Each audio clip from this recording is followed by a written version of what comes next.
Hello, আসসালামু আলাইকুম। শখের খামার ফরিদপুর ইউটিউব চ্যানেল এবং ফেসবুক পেজ থেকে ছোট্ট একটা শর্ট ভিডিও নিয়ে চলে আসলাম।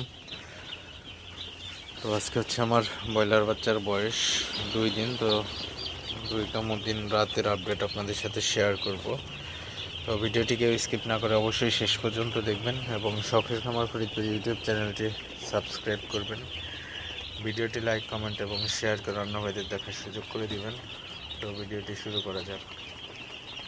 তো আপনারা দেখতে পাচ্ছেন আমার ব্রয়লার বাচ্চাগুলা মাশাআল্লাহ কতটা সুন্দর আসলে দেখতে। বাচ্চাগুলা একদম প্রথম পর্যায়ে দেখতে কিন্তু খুবই কিউট লাগে বাচ্চাগুলাকে, বিশেষ করে ব্রয়লার বাচ্চাগুলা।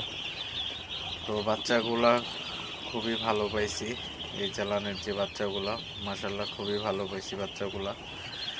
এবং বাচ্চাগুলার সবচেয়ে বড় একটা বৈশিষ্ট্য এ গ্রেড চেনার উপায়, সেটা হচ্ছে 45-50 গ্রাম থাকার কথা। তো আমার এই বাচ্চাগুলা কিন্তু প্রায় 60 গ্রামের কাছাকাছি ছিল।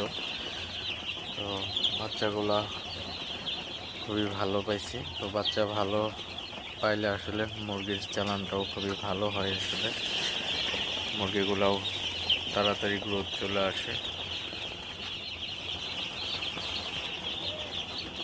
তো রাতের বেলায় আপনারা দেখতে পাচ্ছেন লাইটিং ব্যবস্থাটা কীভাবে দিছি।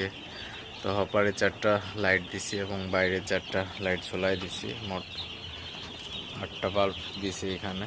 তো ছোট বাচ্চা যেহেতু, তো বাচ্চার তাপের কিন্তু খুবই প্রয়োজন হয়। তো অবশ্যই যারা ব্রয়লার খামারি আছেন অথবা নতুন উদ্যোক্তা হতে চাচ্ছেন, অবশ্যই আপনাদের এটা কিন্তু খুবই জরুরি বিষয়। তো যারা বুটিংয়ে বাচ্চা ছাড়ছেন তারা কিন্তু অবশ্যই লাইটিং ব্যবস্থাটা খুবই ভালো রাখবেন। আপনার বাচ্চা প্রতি 2 ওয়াট করে হলে বেশি ভালো হয়।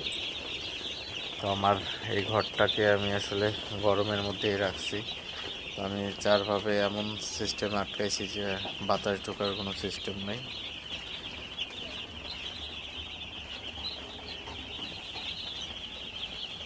তো বাচ্চাগুলো সব মিলিয়ে মাশাআল্লাহ খুবই ভালো আছে, সুস্থ আছে। এখন ব্রয়লার বাচ্চাকে প্রথম 5 দিন হচ্ছে শুধু রেনামক্স আর অ্যান্ড্রোসিন দিতে হবে। রেনামক্স অথবা আপনার মক্সিলিনও দিতে পারেন, সাথে অ্যান্ড্রোসিন অবশ্যই আপনাকে দিতে হবে। তো আপনাদের সাথে কালকে আমি ব্রয়লার মুরগির বাচ্চার যে ওষুধ সম্পর্কে A to Z আলোচনা করার চেষ্টা করব। বোর্ডিং টাইম পর্যন্ত কী কী ওষুধ কীভাবে দিবেন, তো A to Z আলোচনা করার চেষ্টা করব। তো যাই হোক,